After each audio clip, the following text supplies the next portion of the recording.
हूँ आपको बताने के लिए, क्योंकि मुझे पता है कि इस बिजनेस को जब मैं डेवलप करूंगा तो इस बिजनेस से मुझे क्या। तो देखिए, पैसा कमाने के लिए हमारे पास में जो सोर्स है, एक तो है हमारे पास में गवर्नमेंट सर्विस। एक सोर्स क्या पढ़ाते हैं हम, जितने भी माता पिता यहाँ पर हैं अपने लड़के बच्चों को, और हम सोचते हैं कि भाई वो लेकिन अमीर बनने वाले नहीं है, उसके लिए हमको अमीर बनने के रास्तों पर ही चलना होगा, तो ही हम अमीर बन सकते हैं। तो गवर्नमेंट सर्विस हमारा एक ऑप्शन है पैसा कमाने का, और इसमें लगभग 15 से 17 साल हम देते हैं। ये सबको समझना है, क्योंकि ये हम बात समझते हैं। नौकरी में से कोई भी बैकग्राउंड की नौकरी हो, आपकी सुपर क्लास 1 की नौकरी हो या चपरा से 17 साल का एजुकेशन लेना पड़ता है, ठीक है। तो हमको समझना है कि बिजनेस में और जॉब में क्या अंतर होता है। तो 10,000 से लेके 1 लाख रुपए सुपर क्लास 1 ऑफिसर की मैं बात कर रहा हूँ, कमाने के लिए लगभग हमको 15 से 17 साल स्टडी करानी पड़ती है। और 15 से 17 साल स्टडी करने के बाद we don't have any guarantee कि आपका लड़का या लड़की या मेरा लड़का या लड़की 100% जॉब में लगे।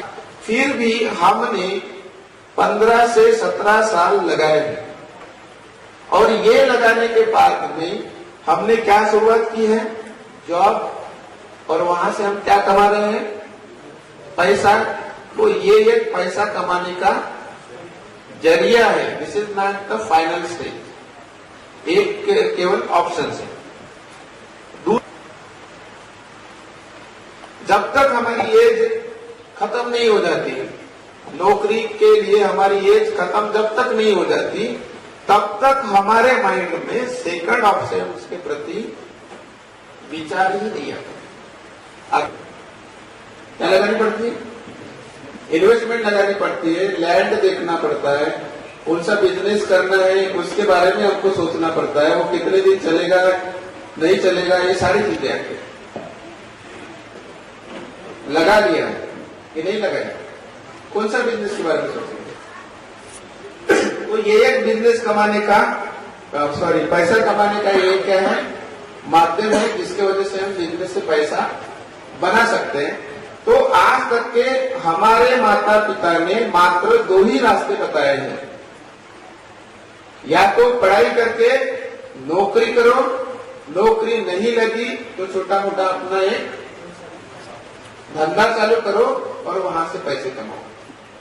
लेकिन ये दोनों जो ऑप्शंस हैं, ये दोनों ऑप्शंस एक्टिव इनकम में आते हैं। कौन से इनकम में आते हैं, एक्टिव इनकम में। एक्टिव इनकम जब पहली बार मैंने 1999 में the magic of thinking big नाम की किताब पढ़ी थी, तब मुझे समझ में आया था कि what is the meaning of active income and what is the meaning of passive income. तो एक्टिव इनकम मतलब वो इनकम होता है कि when you will work then you will get return. जब आप काम करेंगे तो आपको पैसा मिलेगा, जब काम करना बंद कर देंगे तो आपको पैसा आना बंद हो जाएगा। वो चाहे नौकरी हो, वो चाहे सेल्फ का कोई भी कितना भी बड़ा करोड़ अरबों का भी क्यों ना बिजनेस रहे, लेकिन जब जब आप काम पर जाओगे तब तक वो बिजनेस का पैसा, तब तक वो नौकरी का पैसा आपके अकाउंट में आते जाएगा। और जिस दिन आपने वर्क करना यहाँ पर बंद कर दिए तो यहाँ पर इनकम आना क्या हो जाएगा, क्लोज हो जाएगा। होगा कि नहीं होगा, होगा कि नहीं होगा बताओ, होगा। तो हमको किस तरह की इनकम चाहिए, ये जब प्रश्न मुझे 1999 में गिरा था, आज 20 साल हो चुके हैं, और 20 साल से मैं वही सोच रहा था कि I have to become financially free at the age of 45। मैंने 10वीं में पढ़ रहा था, तभी से सोच कर रखा था कि मैं मेरे उम्र के 45 इयर्स में लाइफ में कभी काम नहीं करूंगा और मेरे पास में इतना पैसा होगा कि जो चाहे मैं खरीद सकता हूँ, जहाँ चाहे मैं जा सकता हूँ, सारी चीजें कर सकता हूँ। कब सोचा था मैंने? 20 साल पहले। जैसे हम पढ़ाई करते हैं, मैं इसलिए बता रहा हूँ क्योंकि आप लोगों को कंसेप्ट क्लियर हो जाए। बिजनेस इजी, वेरी इजी, लेकिन दिमाग नहीं चलता ना कभी कभी हमारा, तो वो भूलना चाहिए।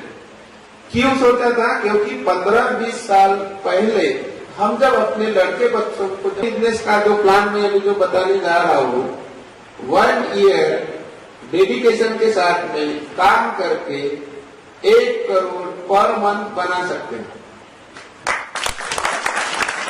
ठीक है, कितना? 1 करोड़ हो सकता है। अभी आप लोगों में से बैठे हुए लोगों को थोड़ा सा अटपटा सा लगे, हो सकता है। क्यों लगेगा?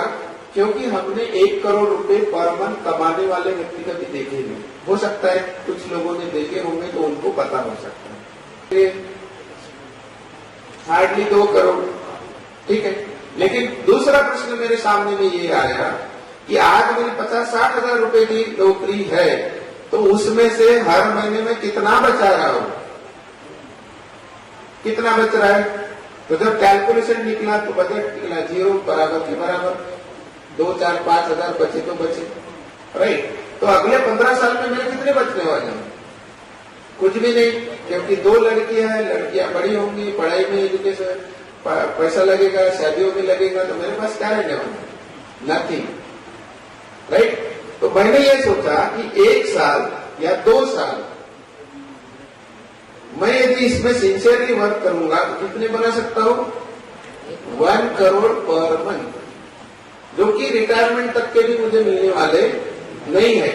और मैं जितने भी गैजेटेड ऑफिसर हैं उनको चैलेंज के साथ में बोलता हूँ, यदि होंगे तो भी कर सकता हूँ, नो प्रॉब्लम, कि नौकरी में हम कितने भी गैजेटेड ऑफिसर बन जाए, but we never make 1 crore per month. आप करप्शन से बनाते होंगे वो बात अलग है, करप्शन से बनाते होंगे तो वो बात अलग है। मैं ओरिजिनल की बात करता हूँ।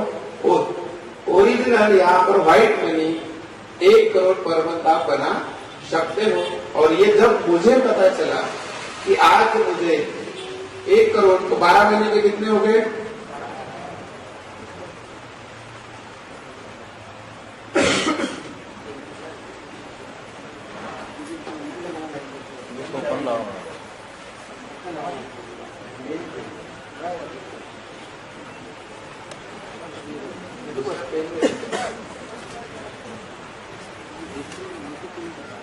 तो कितने हो जाएंगे? लगा लो 180। कितने? 180 करोड़। 180 करोड़। और मैं 15 साल इसको डेडिकेशन के साथ में, जैसे नौकरी में 8 घंटे में काम करता हूँ, जहां भी जाना है घर से निकलता हूँ, सुबह निकलता हूँ, मैडम में डब्बा बना के देती है, सारी चीजें होती है, रात के 8, 9, 10 बजे तक अगर मैं ये कर लेता हूँ तो ये 3 पीढ़ी तक के चलने वाला है। कितनी पीढ़ी? 3 जनरेशन। तो मेरी उम्र कितनी हो जाएंगी 15 साल के बाद में? फॉर एग्जाम्पल 60 ईयर, 60 साल, मात्र कितनी हो जाएंगी? 60 ईयर्स। और 3 पीढ़ी ऐसी जब इनकम होगी, तो मैंने जब कैलकुलेट लगाया कि पता नहीं, मरना तो किसी के हाथ में नहीं होता, लेकिन मैंने अंदाजा लगाया कि भाई 60-70 साल यदि जीना है तो लगभग 200 करोड़ रुपए मैं इस इंडस्ट्री से, इस बात का मेन रीजन। और जितने भी पढ़ाई करने वाले, कॉम्पिटिटिव एग्जाम देने वाले लोगों को भी लगता होगा कि मैं पागल हूँ, रियल में आई में पागल में। क्यों? क्योंकि एक IAS बनना, उससे बेहतर मैं ये समझा कि इस बिजनेस को करना। क्योंकि IAS बनने के बाद में मुझे 15 साल के अंदर में मैं 200 करोड़ का मालिक कभी नहीं बन सकता। आज अभी एग्जैक्टली एटॉमिक प्लान क्या है और ये हमको क्यों करने चाहिए, इसके बारे में हम डिस्कस करेंगे और प्लान हम समझेंगे। अभी सवाल ये आता है, हो सकता है कि आपने तो देखना चाहिए कंपनी प्रोफाइल, उस बात पर ध्यान देना चाहिए कि कंपनी का प्रोफाइल क्या है। सेकंड चीज हमको देखनी चाहिए कंपनी के प्रोडक्ट्स क्या है। तीसरी चीज देखनी चाहिए कंपनी का प्लान कैसे है। और चौथी चीज देखनी चाहिए कि कंपनी के एजुकेशन सिस्टम कैसा है। एजुकेशन एक रूम एक दो सिस्टम एक रूम एक सबको भाग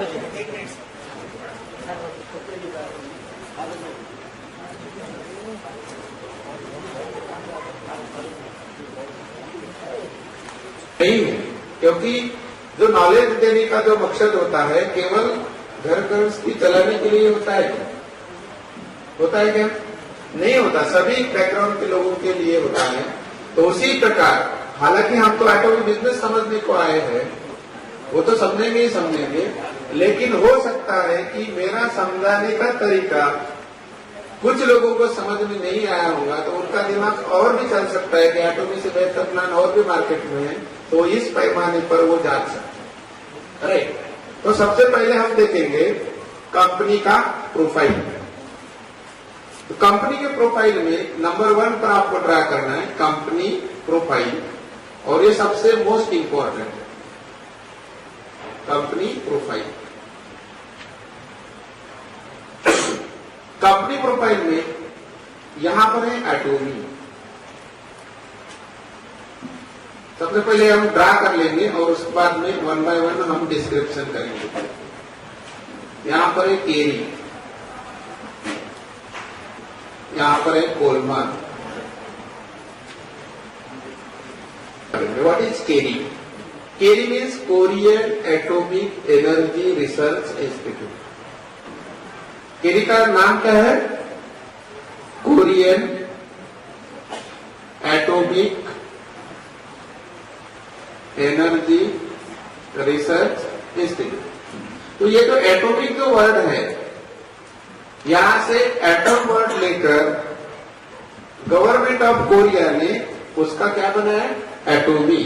सबसे पहले आपको समझ लेना है Atomy is not another company.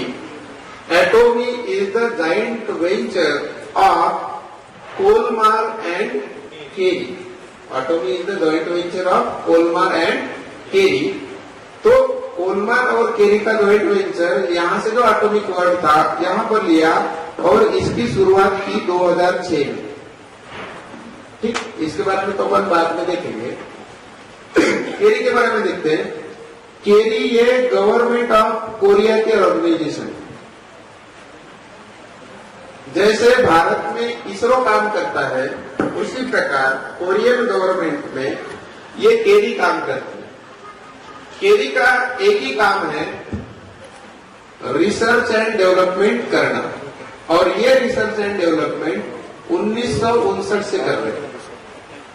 आज की कंपनी नहीं है, 1959 से। केरी दुनिया की नंबर 2 कंपनी है R&D में। किसमें? Research and development. केरी के बारे में बात करेंगे तो इनके खुद की 11 लेबोरेटरीज है, और इन 11 लेबोरेटरीज में 4000 प्लस साइंटिस्ट अभी वर्किंग कर रहे हैं। नेक्स्ट बात करेंगे 1500 प्लस इनके PhDs है। नेक्स्ट बात हम करेंगे अभी तक के इन्होंने 20,000 से ज्यादा फार्मूले फाइंड आउट किए हैं, जो कि वर्ल्ड में सबसे ज्यादा है। नेक्स्ट बात यह है इनके 120 से ज्यादा खुद के पेटेंटेड है प्रोडक्ट।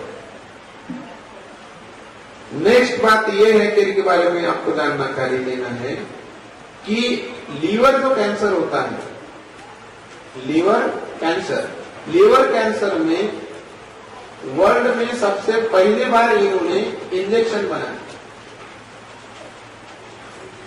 वर्ल्ड में मतलब दुनिया में जितने भी कंट्रीज है, किसी ने भी लीवर को जो कैंसर होता है उस कैंसर को क्योर करने के लिए किसी ने भी प्रोडक्ट नहीं बनाया। किन्होंने बनाया है?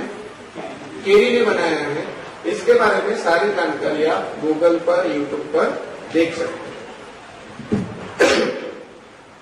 120 से पेटेंटेड हो गए, लीवर पर ये हो गया, 20,000 से ज्यादा फार्मूले हो गए, 120 से ज्यादा पेटेंटेड हो गए, और ये जो है केरी 1959 से वर्क कर रही है।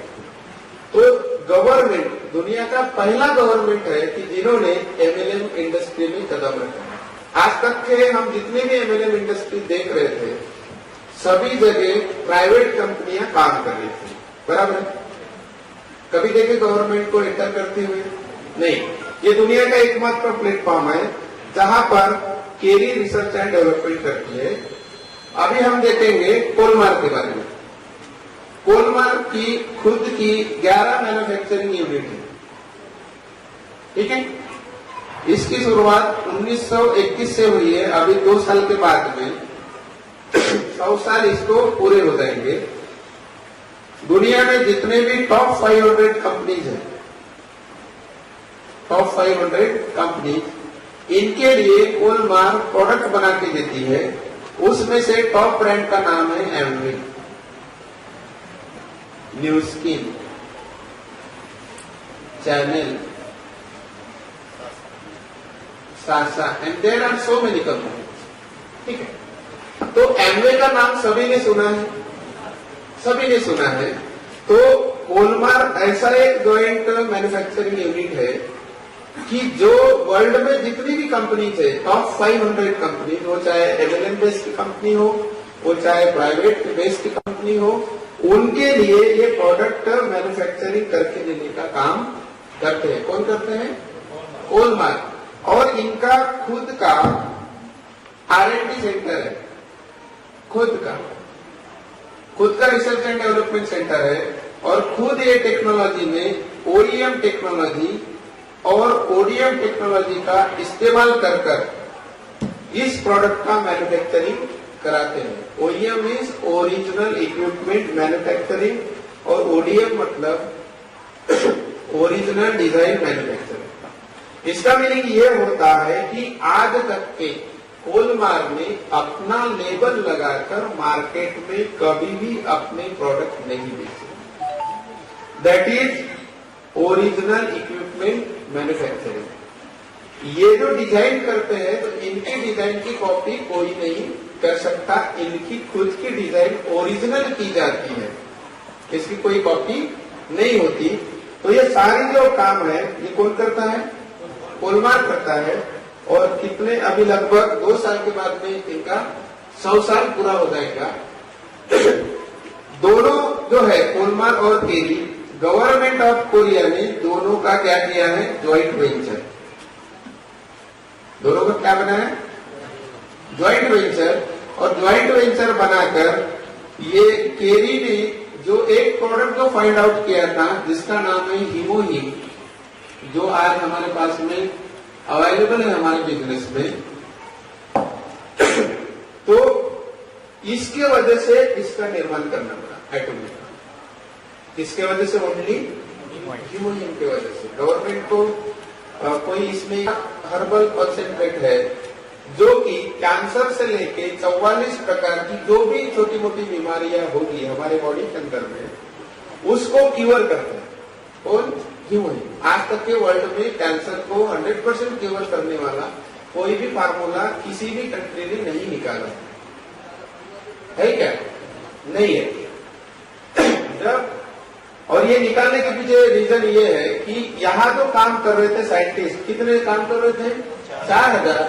और ये रेडिएशन टेक्नोलॉजी में जब काम कर रहे थे, तो रेडिएशन टेक्नोलॉजी में काम करने की वजह से उनको कैंसर हो रहा था। तो गवर्नमेंट को ये चिंता सताने लगी कि जो साइंटिस्ट लोग हमारे पास में काम करने के लिए आ रहे हैं, और उन्हीं को यदि कैंसर होकर वो यदि मर जाते हैं, तो फिर एज ए साइंटिस्ट करके सामने कौन आएगा? कोई आएगा? नहीं आएगा। तो गवर्नमेंट ऑफ कोरिया ने 4.7 मिलियन डॉलर का एक प्रोजेक्ट बनाया। इसको 10 साल दिए और 15 साइंटिस्ट लोगों की एक टीम गठित, और ये 15 साइंटिस्ट लोगों को बोला कि पैसा कितना भी लगे, ये भी हम नॉट टू वरी, क्योंकि गवर्नमेंट के पास में पैसे की कोई कमी नहीं सर होती है। गवर्नमेंट चाहे तो हर किसी के खाते में 1-1 करोड़ अभी भी डाल सकती है, गवर्नमेंट चाहे तो गवर्नमेंट ने ये सोचा, टीम गठित की और 10 साल का पीरियड दिया, 4.7 मिलियन डॉलर का उन्होंने प्रोजेक्ट बनाया और उनको ये बोला कि you have to find a formula which can cure cancer, जो साइंटिस्ट लोगों को हो रहा था। तो इन्होंने ये जो फार्मूला है 8 साल के अंदर में ही फाइंड आउट करके निकाला। कितने साल में? 8 साल में। और 8 साल में हीमोहिम को फाइंड आउट करके निकालने के बाद में अपने साइंटिस्ट लोगों को इन्होंने देना चालू किया, कैंसर से वो अच्छे हो गए। फिर गवर्नमेंट ने ये सोचा कि हमने जो फार्मूला होता है ऐसा तो नहीं है, बाकी जनता है उनको भी कैंसर होता है, वो कहां से लेंगे प्रोडक्ट। तो फिर इन्होंने जो अदर XYZ कंपनियां थी, कहा कोरिया में, उनको अपना प्रोडक्ट देना चालू कर दिया। XYZ कंपनी गवर्नमेंट दे रही थी $100 में और ये बेच रहे थे मार्केट में $700 से $800। ठीक है, कितने में बेच रहे थे? $700 से $800 में बेच रहे थे। और गवर्नमेंट का उद्देश्य था कि आम जनता का भला हो, आम जनता को कम दामों में वो प्रोडक्ट अवेलेबल होना चाहिए। लेकिन ये जो प्राइवेट कंपनियां थी, ये मार्केट में 700 से 800 के रेट में बेचती थी। उसके वजह से आम जनता के पास में ये प्रोडक्ट जितना जाना चाहिए था उतना नहीं जा रहा। फिर गवर्नमेंट ने सोचा कि हमको ये प्रोडक्ट को यदि पूरे वर्ल्ड में यदि लेके जाना है तो only one way, that is direct selling. Correct, एक ही मार्ग है। तब उन्होंने गवर्नमेंट ने लॉ बनाया और लॉ के तहत ज्वाइंट वेंचर किया और सन 2006 से एटोमी की क्या किया इन्होंने शुरुआत की। एटोमी का पहला जो प्रोडक्ट है, जब इन्होंने शुरुआत किया था वो हीमोहिम। पहला प्रोडक्ट कौन सा है? हीमोहिम। और 2006 से शुरुआत होने के बाद में 2006 से लेकर 2009 तक इन्होंने साउथ कोरिया में ही वर्क किया, इधर उधर कहीं नहीं गए। हमारी इंडियन कंपनी होती तो कहीं पे कहीं भाग जाती, आज यहाँ तो कल वहां। इन्होंने वैसा नहीं किया। 3 साल एक्सपेरिमेंट किया कि हमको वर्ल्ड वाइड जाना है तो हमारे अंदर में कौन सी निगेटिविटी नहीं होनी चाहिए। मार्केट में जो इतनी सारी इंडियन कंपनीज है तो उनमें और हमें क्या अंतर होना चाहिए, लोग सफल होना चाहिए तो कैसे होना चाहिए, क्या किस कारण से लोग ज्यादा सफल हो सकते हैं। इन्होंने स्टडी किया और सन 2009 में इन्होंने बाइनरी कॉन्सेप्ट में इस बिजनेस को डाल दिया, बाइनरी में डाल दिया। और सन 2009 से लेकर 2010 तक इन्होंने 1 साल कहां पर एक्सपेरिमेंट किया? कोरिया। कि भाई हमारा जो प्लान है प्रूवन प्लान है कि नहीं है, इसके बारे में 1 साल इन्होंने साउथ कोरिया में ही मार्केटिंग प्लान को चलाया। और जब इनको पता चला कि this is the right and proven plan, तब इन्होंने डिसीजन किया कि अब हम सभी तरह से स्ट्रांग है, अभी हमको प्लान में कोई चेंजेस करने की आवश्यकता नहीं है। और इन्होंने फिर ग्लोबल प्लान बनाया कि अभी हम केवल कोरिया में से नहीं तो वर्ल्ड में जितने भी कंट्रीज हैं सभी कंट्रीज में स्टेप बाय स्टेप हम जाएंगे। फिर उन्होंने प्लान बनाया और सबसे पहली जो कंट्री है 2010 में ये यूएसए में एंटर हुई, 2011 में कनाडा एंड जापान में एंटर हुए। ऐसे करते करते 2010 से लेकर 2018 का यदि पीरियड देखेंगे तो ये 14+ कंट्री में ऑलरेडी ये जा चुके। और 2019 में ये इंडिया, चाइना, वियतनाम, हांगकांग इतने कंट्री में ओपन होने जा रहे। एंड यू आर लकी कि अगले महीने मतलब मार्च महीने में इंडिया की जितनी भी लीगलाइजेशन का डॉक्यूमेंटेशन जो प्रोसेस होता है जो कि एक कंपनी को चलाने के लिए लीगली होता है, वो एटॉमी का पूरा कंप्लीट मार्च में हो रहा है। 8 मार्च तक के लिए पूरा कंप्लीट हो जाएगा। मतलब कंपनी चालू होने के पहले आपको ये सिस्टम मिल गया है, मतलब यू आर सो लकी। क्यों लकी? क्योंकि गवर्नमेंट का प्रोजेक्ट है और गवर्नमेंट जो कर सकती है आप कोई नहीं कर सकता। और उसके बाद में सारा सिस्टम इंडिया में क्या हो जाएगा, ये शुरू हो जाएगा। तो अभी हमने देखे कंपनी का प्रोफाइल। तो यहाँ कंपनी के प्रोफाइल में कोई भी एमडी नहीं है, क्योंकि बहुत सारे लोगों के दिमाग में ये आया होगा कि यहाँ पर एमडी क्यों नहीं है ना। तो यहाँ पर एमडी वर्क नहीं करता, यहाँ पर सीईओ वर्क करता है और हमारे कंपनी के सीईओ है मिस्टर हैंगिल पार्क। उसके बाद में बिजनेस मैनेजिंग डायरेक्टर जो कि इंडिया में 23 तारीख को निकल चुके हैं, पूर्णांक जो भी लीगलाइजेशन का काम था वो कंप्लीट करके यहाँ से चले गए हैं 23 तारीख को। और एक होता है ब्रांच मैनेजर जो कि इंडिया के हैं मिस्टर एली। इनके साथ में अभी 2 दिन के बाद 27 तारीख को मीटिंग होने जा रही है कि इंडिया में कब इसका ओपनिंग करना है, कौन से डेट को करना है, कौन सी डेट तय की जाएगी, ये 27 तारीख को तय होने जा रहा है। और वेरी फास्ट 8 मार्च तक के लीगलाइजेशन जितने भी डॉक्यूमेंटेशन होते हैं, सर्टिफिकेट्स होते हैं कंपनी के लीगल से मिलने वाले हैं। ठीक है। दूसरी बात, साउथ कोरिया गवर्नमेंट ने हमारे माननीय पंतप्रधान मोदी जी इनको पीस ऑफ द अवार्ड से नवाजा है। और अभी आपने सुर्खियों में देखा होगा कि हमारे देश के पंतप्रधान जी साउथ कोरिया भी गए हुए हैं, राइट। और साउथ कोरिया जाने के बाद में मोदी जी ने ये बोला है कि साउथ कोरिया की जो भी ब्रांड्स है हम घर घर में इंडिया में पहुंचाएंगे। और उसमें से एक पार्ट है, हालांकि अभी किसी को लगता होगा कि साउथ कोरिया से है और हम प्रोडक्ट बेस में आए हैं, हम भी साउथ कोरिया से, ठीक है। ये हो गया अभी हमारा कंपनी का प्रोफाइल। अभी हम सेकंड पार्ट देखेंगे कंपनी के प्रोडक्ट्स।